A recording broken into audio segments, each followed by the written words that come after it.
कहा ईरान के खिलाफ मिलने वाली बहुत बड़ी जीत है। ईरान के पास अब नौसेना बची ही नहीं है। ईरान के 158 जहाज समंदर में डूब गए हैं। हमें बहुत जल्दी जीत मिलने वाली है। ये लोग योद्धा थे। और इसी बीच एक और बड़ी खबर है, इजराइल लेबनान के बीच सीज फायर का ऐलान किया गया। राष्ट्रपति ट्रंप ने 10वीं वॉर रुकवाने का बड़ा दावा कर दिया है। एक और बड़ी खबर इसी से जुड़ी हुई आपके टेलीविजन स्क्रीन पर, इजराइल लेबनान के बीच सीज फायर की खबर मिल रही है। सीज फायर के बाद लेबनान में अब जश्न का माहौल है। तस्वीर आप देखिए, हवाई फायरिंग की गई है। हवाई फायरिंग करके लोगों ने जश्न मनाया, आतिशबाजी की, आसमान में धुरियां दागी और इस तरह से जीत का जश्न। अब देखिए, ऐसा माना जा रहा है कि मिडिल ईस्ट की जंग अब खत्म होने के करीब पहुंच गई है, क्योंकि डोनाल्ड ट्रंप ने ऐसे संकेत दिए हैं जिससे उम्मीद लगाई जा रही है कि 21 तारीख से पहले खाड़ी देशों के लिए अच्छी खबर आ सकती है। साथ ही ट्रंप ने दावा किया कि ईरान यूरेनियम डील पर भी राजी हो गया है। साथ ही ट्रंप ने बताया कि अगर डील होती है तो वो खुद पाकिस्तान जाएंगे। तो इसी बीच एक बड़ी खबर है, ओवैसी ने महिला आरक्षण को लेकर बड़ा बयान दिया। कानून से विपक्ष कमजोर हो जाएगा, ये कहा। परिसीमन संघीय ढांचे पर हमला है, यह असदुद्दीन ओवैसी की तरफ से कहा गया। समूचा विपक्ष इसी तरह का आरोप सरकार पर लगा रहा है और उसी बात को आगे बढ़ाते हुए असदुद्दीन ओवैसी खास करके दक्षिण भारत के पार्टियों की तरफ से लगातार मुद्दा उठाया जा रहा है कि परिसीमन के जरिए दक्षिण का प्रतिनिधित्व कमजोर होगा। लेकिन पीएम मोदी और अमित शाह ने लगातार दोहराया कि उनको उन्हीं के रेशियो में, उसी आधार पर सबको बराबर ये सीटें मिलेंगी। रियासती असेंबली इलेक्शन मसरूफ है। ये हुकूमत पैगाम ये देना चाहती है कि अपनी वहशी अक्सरियत से कानून बनाएंगे।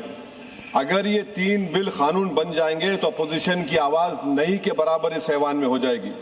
और इस आईनी तरमीमी बिल को अगर आप हदबंदी बिल के साथ पढ़ेंगे तो आबादी की बुनियाद पर सीट दी जाएगी। जिसकी आबादी ज्यादा होगी उनको ज्यादा सीटें मिलेंगी, जिनकी कम होगी उनको कम मिलेगी। हदबंदी हर 10 साल बाद नहीं होगा सर, ना मरदमशुमारी की बुनियाद पर होगा, बल्कि हुकूमत फैसला करेगी कि हदबंदी होगी या नहीं। अगर होगा तो किस साल की मरदमशुमारी पर होगा। सर, मैं इलाका वादियत को नहीं मानता, ना उसको फरोग देता हूं, मगर हमारी आइन की तमहीद में फ्रेटर्निटी का लफ्ज लिखा गया, भाईचारगी का। ये बहुत अहम है हमारे मुल्क की इत्तेहाद और सालमियत को मजबूत करने का। और उत्तर प्रदेश में अपराधियों के खिलाफ बड़ा एक्शन हो रहा है। जालौन में चोर के गिरोह से पुलिस की मुठभेड़ हो गई है। एनकाउंटर में 3 शातिर चोरों को धर दबोचा गया। हाथरस में पत्रकार हत्याकांड में एक्शन लिया गया, एक बड़ी कार्रवाई की गई। मुख्य आरोपी की फैक्ट्री को भी उसके बाद सीज कर दिया गया है। अभी तक की बात की जाए तो 10 आरोपियों को गिरफ्तार किया जा चुका है। इसी तरह से बरेली में भी एनकाउंटर हुआ। 5,80,000 के कैश के साथ 2 आरोपी पकड़े गए हैं। यानी पश्चिमी यूपी से लेकर बुंदेलखंड तक योगी फोर्स का ऑपरेशन लंगड़ा लगातार जारी। संदेश बिल्कुल साफ है, समूचे उत्तर प्रदेश में कहीं भी अपराधी छिपे हुए क्यों ना हो, योगी फोर्स उनको ढूंढ निकालेगी और उनका इलाज कर देगी। तस्वीरें भी आप देख रहे हैं, जालौन से लेकर बरेली तक, हाथरस से लेकर कानपुर तक, उत्तर प्रदेश के हर हिस्से में, अलग अलग हिस्सों में एक बड़ा एक्शन लगातार जारी है।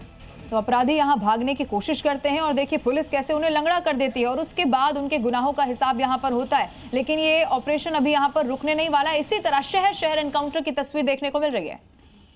और इसी बीच एक और बड़ी खबर का रुख करेंगे। रोहित शेट्टी फायरिंग मामले से जुड़ी बड़ी खबर है। मुख्य आरोपी उत्तर प्रदेश के आगरा से गिरफ्तार हो गया है। आरोपी प्रदीप उर्फ गट्टू को पुलिस ने पकड़ लिया है। मुंबई आगरा पुलिस ने ज्वाइंट ऑपरेशन किया। 1 फरवरी को रोहित शेट्टी के घर पर फायरिंग का ये पूरा मामला सामने आया था।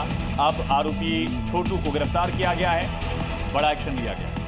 उसके बाद से ही लगातार ढूंढने की कोशिश इस आरोपी को की जा रही थी। इसकी तस्वीर भी जरा देखिए। प्रदीप इसका नाम बताया जा रहा है, छोटू के नाम से इसे वहां बुलाया जाता था और अब ये पुलिस की गिरफ्त में है।